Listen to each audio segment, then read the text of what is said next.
Magandang araw po sa inyo lahat. Magandang gabi at magandang umaga. Sa lahat ng mga Pilipino worldwide and also to other nationality. But it's also the issue right now that I'm going to take up in this content is regarding so many things na pwede ko sabihin sa inyo, lahat-lahat. Ang pagkakatuklas ng COA or Commission on Audit na 7 billion pesos na mga gamot na nasayang at nag-expired. Ito ho ay kapabayaan ng mga opisyal ng Department of Health noong siguro ng mga nakaraang, most especially last year, no? Ito ay findings ng Department ng Commission on Audit. Napakalaking bagay ang ginagawa ng Commission on Audit.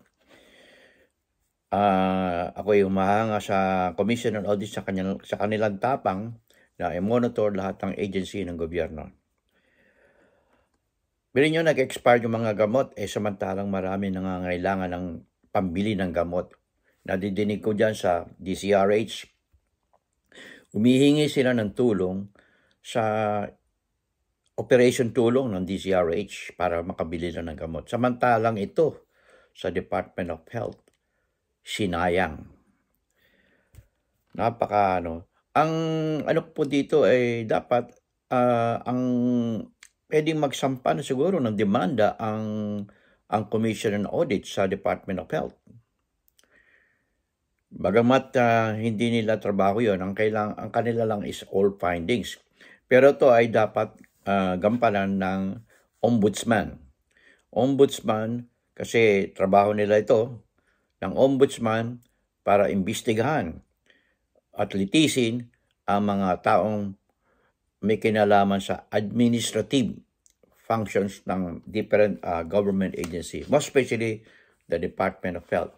Kasi itong Department of Health, nung sa panahon ni Pangulong Duterte, ay naging issue, lalo na sa dating kalihim ng Department of Health noong panahon ni Duterte. Ganyan o nangyari. Kaya lumaki at lumobo ang ating utang ng Pilipinas na ibinabato nyo kay Pangulong Marcos.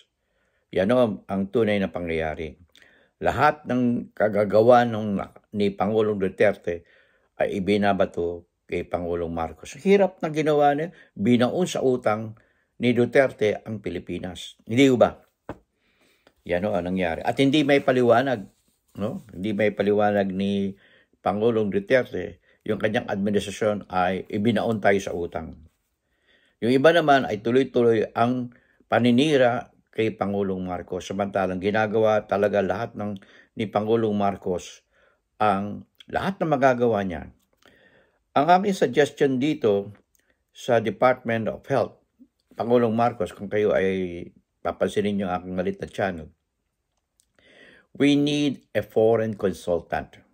A foreign consultant, most especially from the United States, in the Department of Health, and as well as in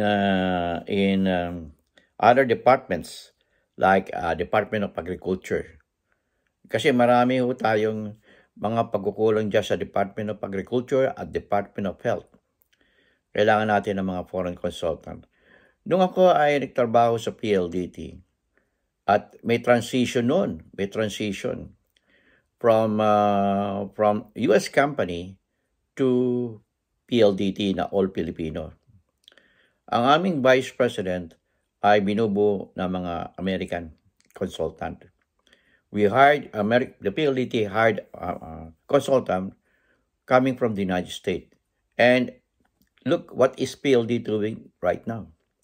We learned many things and we sent even top official here in the United States to learn many things. At kailangan po natin yan.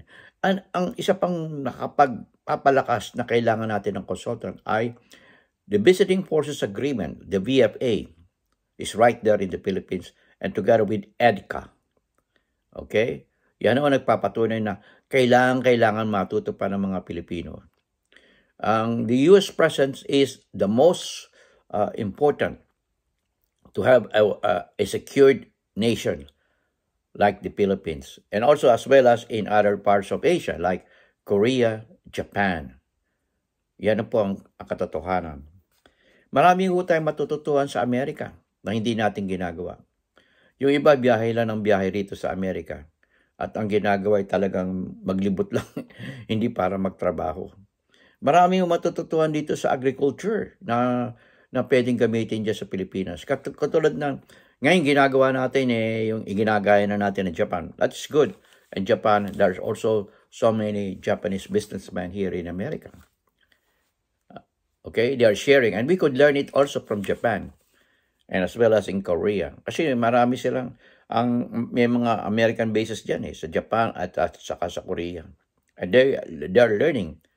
They are well protected. Isa pa yan, yung EDCA, it will enhance our economy.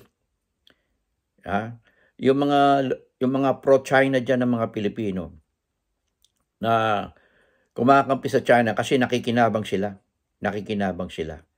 At ibang vloggers din. Ibang vloggers na talagang gawa na para sirain ang Amerika. Yan ang ginagawa ng ibang vloggers. For their own pocket. Ganyan ang ginagawa nila. Okay? So, I hope tuloy-tuloy natin ang pagkuha ng mga American consultant. At ang problema natin sa economy ay pasalamat tayo at maraming overseas Filipino workers like they're in the Middle East and in other parts of the world, and even here in the United States.